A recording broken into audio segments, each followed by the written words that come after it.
Olá, povão, tudo bem? O último vídeo do canal foi sobre comunicação alternativa. E eu fiz uma afirmação bem polêmica de que ela não precisava necessariamente ser robusta, de que essa informação não era verdadeira. E disse que ia fazer um outro vídeo. Pois bem, tá aqui o vídeo em que eu vou demonstrar as evidências daquilo que eu falei.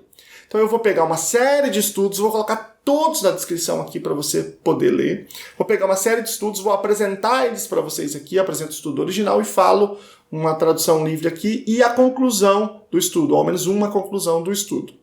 Mas antes de eu apresentar todos esses estudos, eu vou já partir para o final. Porque eu sei que a maioria das pessoas aí tem pressa e acabam não assistindo até a gente encerrar. Então eu vou dizer qual é a síntese de toda a evidência que eu vou apresentar para vocês, que está nesse livro aqui, que o link também está aí embaixo, que se chama Comunicação Alternativa e Aumentativa, Modelos e Aplicações, do Philip Long, que é um professor da Universidade de Virgínia. Uma das conclusões que ele tira nesse livro, eu acho de um poder de síntese muito grande, que representa bem o que a gente precisa entender aqui. Olha lá.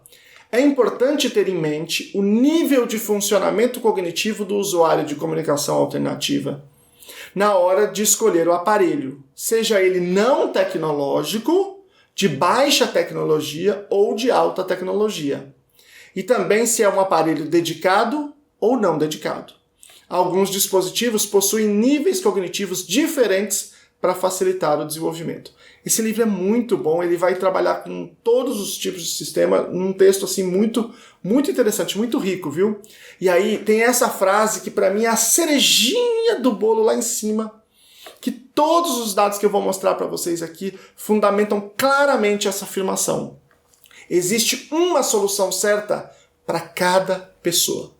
Essa ideia de que sempre tem que ser a comunicação robusta, que é só ela que é a melhor, que toda vez tem que ser ela não é verdadeira. Isto é, ela não tem base nos dados científicos. Eu vou mostrar tudinho para vocês aí já.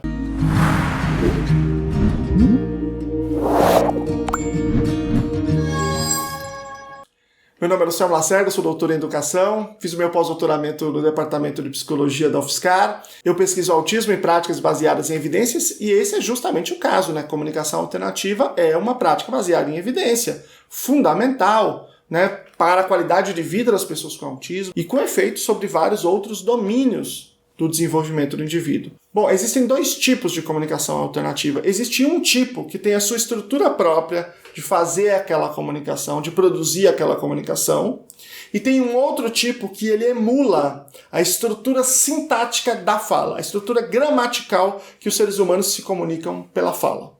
Esses sistemas a gente vai chamar de robustos, e esses são não robustos.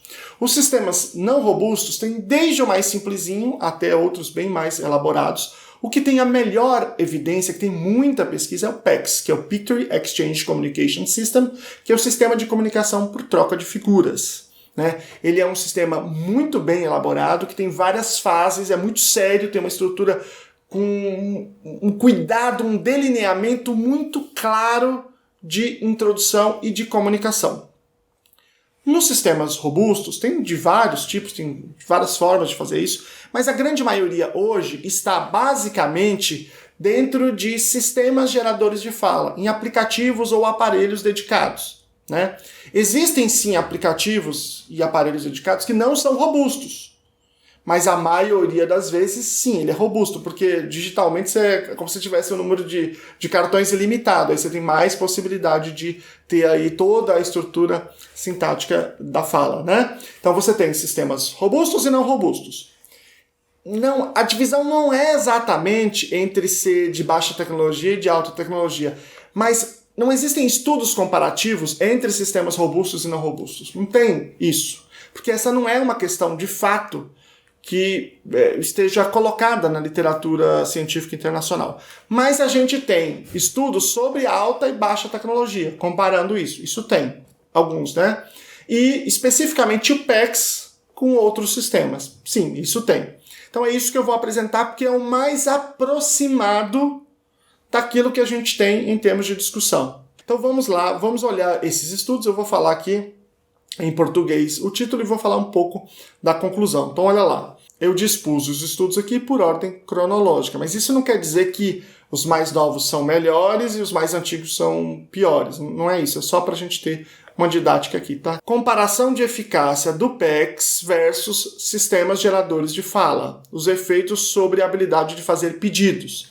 Esse estudo é de 2013.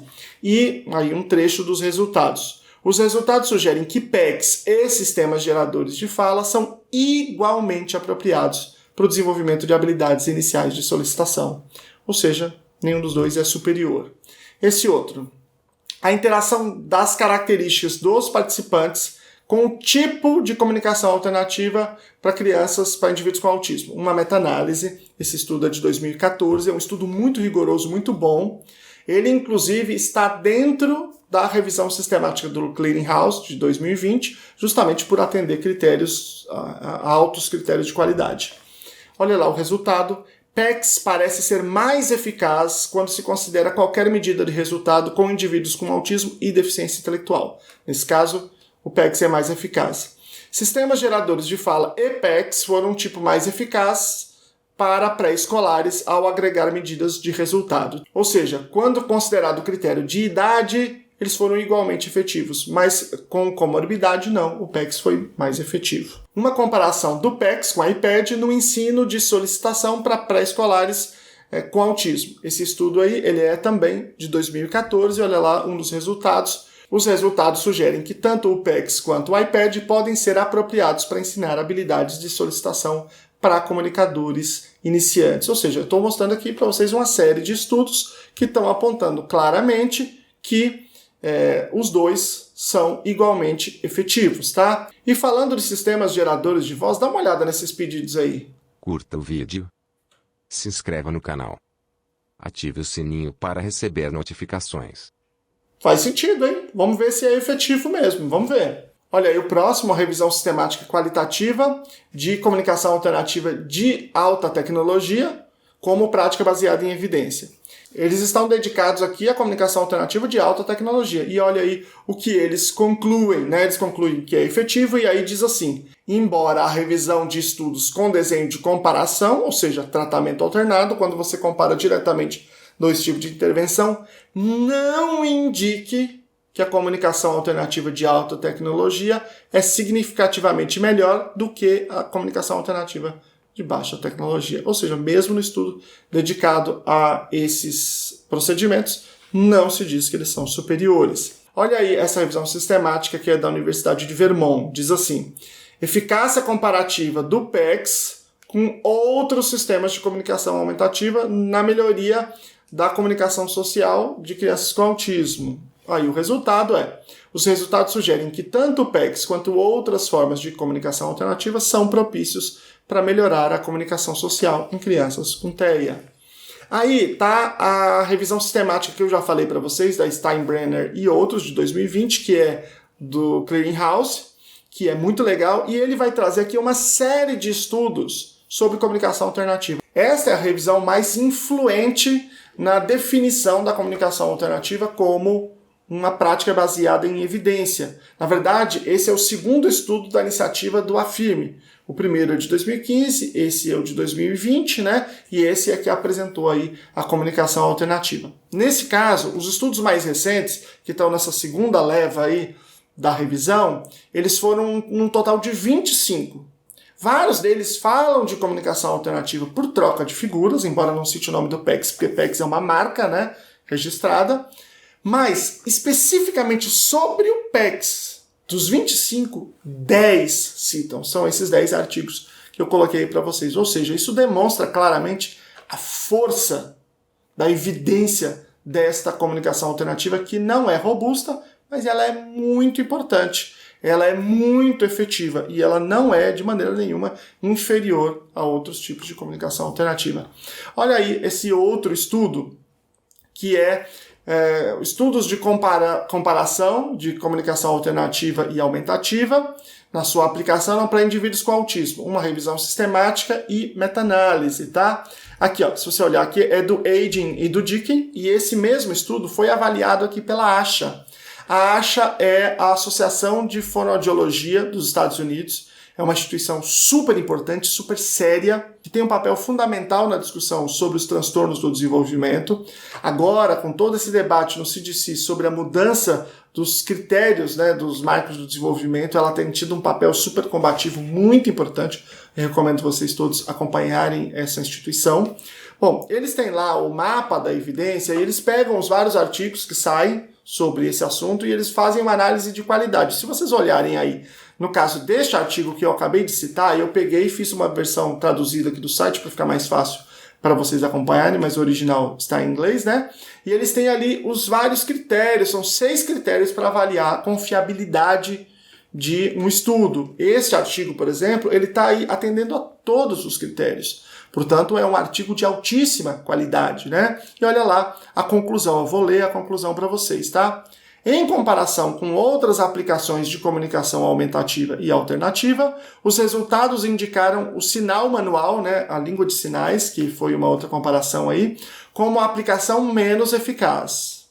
Os dispositivos geradores de fala e o PECS foram os mais eficazes no ensino de habilidades básicas de comunicação, como solicitar e usar respostas curtas. Ou seja, mais uma vez, a gente tem aqui um dado absolutamente claro de que comunicação robusta não é superior à comunicação não robusta. Eles ocupam papéis diferentes para pessoas diferentes, a depender de uma avaliação bem feita, bem delineada, né? Naquele livro que eu mostrei lá no começo para vocês, aquele livro é muito bom, é realmente bem legal.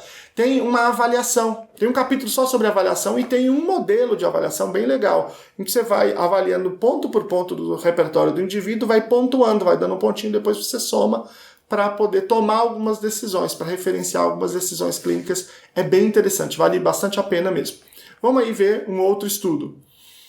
A avaliação da comunicação, das modalidades de comunicação alternativa e aumentativa para indivíduos com transtornos desenvolvimentais. Uma breve revisão dos últimos 5 anos. Então aqui, eles se dedicaram especificamente aos estudos nos últimos 5 anos. E o que eles viram é que não tem uma coisa nova, revolucionária, que mudou, a não ser questões mais ideológicas que têm ocorrido nesse debate, né? Olha aí.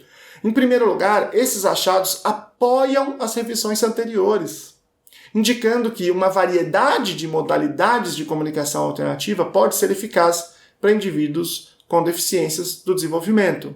No entanto, deve-se destacar que os níveis de eficácia provavelmente serão variados como resultado das características do aluno. Esta é a questão. E aí eu vou linkar, esse estudo é bastante recente, de 2021, né? Eu vou linkar com aquilo que eu falei lá no começo, com o livro que eu trouxe para vocês. Não existe um que é melhor do que o outro. Neste caso específico, não existe. Né? Isto é um equívoco, e este equívoco leva a gente a tomar decisões erradas em relação aos indivíduos com autismo. Depende das características do indivíduo com autismo. Se eu fizer uma boa avaliação individual, eu vou poder tomar uma decisão mais assertiva, considerando toda essa literatura. Existem indivíduos com autismo que têm repertórios muito mais complexos, que exigem sistemas de comunicação ainda mais simples do que o PECS. Nem o PECS você consegue utilizar muitas vezes. E quando você consegue, muitas vezes, utilizar o PECS, você vai ver que em todas as pesquisas, né, que são pesquisas longitudinais, né, você tem muitos indivíduos que vão até certa fase, mas não conseguem ir todas as fases do PECS, porque mesmo o PECS é muito complexo para eles. Isso não é decorrência de alguém ser contra ou a favor das pessoas com autismo. Essa romantização que parece indicar que a gente dizer que está tudo certo, ou que eles têm todas as habilidades, resolve o problema, que é muito decorrência dessa literatura de autoajuda, muito influente ali a partir da década de 90, anos 2000, né? Essa ideia de que você pensa numa coisa, essa coisa acontece, né? Essa é uma visão muito anticientífica ou pseudocientífica, né, dos fenômenos. Tem pessoas com autismo que têm dificuldades muito mais profundas do que simplesmente a produção mecânica da fala. Se a questão for a produção mecânica da fala, daí realmente não há dúvida de que tem que ser um sistema de comunicação robusto, porque só ele é que vai dar conta de toda a complexidade do pensamento. Ainda que tem uma coisa interessante, tem um estudo citado no livro, né, que eu mostrei para vocês, que ele faz uma avaliação comparativa e ele chega à conclusão de que se o indivíduo de fato não tiver nenhum prejuízo de linguagem, a língua de sinais é mais efetiva até do que o sistema robusto. Embora eu não estou querendo dizer que ela é mais efetiva, porque a gente precisaria de mais estudos para demonstrar essa relação. Mas para a maioria dos indivíduos há um prejuízo de linguagem mais profundo, não é só um prejuízo de produção mecânica da fala. E aí você vai precisar partir da avaliação do indivíduo para dizer, ó, este é melhor para este caso concreto ou aquele é melhor para este caso concreto. Então a gente sempre parte do indivíduo. O que não quer dizer também que se você utiliza um sistema de comunicação que tem uma amplitude menor, que se esse indivíduo rapidamente dominar isso aqui de cabo a rabo, você não possa avançar, mudar para outro sistema, amplificar esse vocabulário, amplificar a complexidade desse sistema para dar conta de todo o repertório que aquele indivíduo tiver.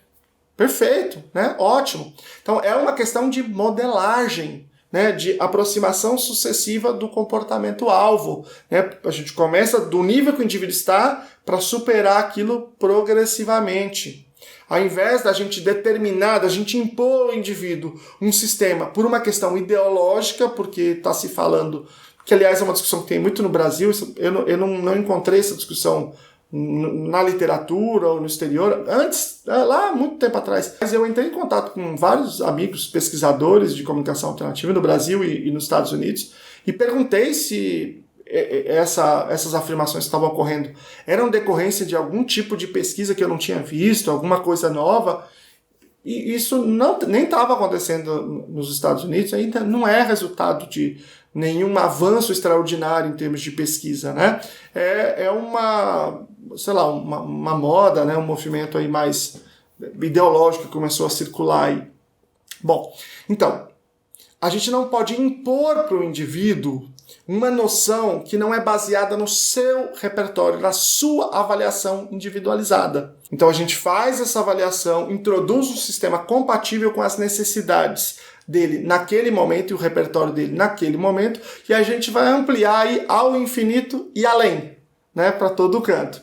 E, gente, essa foi a discussão que eu queria trazer para vocês. Eu instigo vocês realmente a lerem os artigos que estão aqui embaixo, a discordarem, a concordarem. Se tiverem outros estudos que vocês conheçam aí, que eu não citei, coloca aqui embaixo, né? Eu vou ter o maior prazer de ler também esses estudos. Se houver outros estudos dizendo coisas diferentes do que eu estou dizendo, né? Se isso avançar, se essa evidência se modificar, eu não tenho problema nenhum. Eu faço outro vídeo aqui, atualizo a evidência.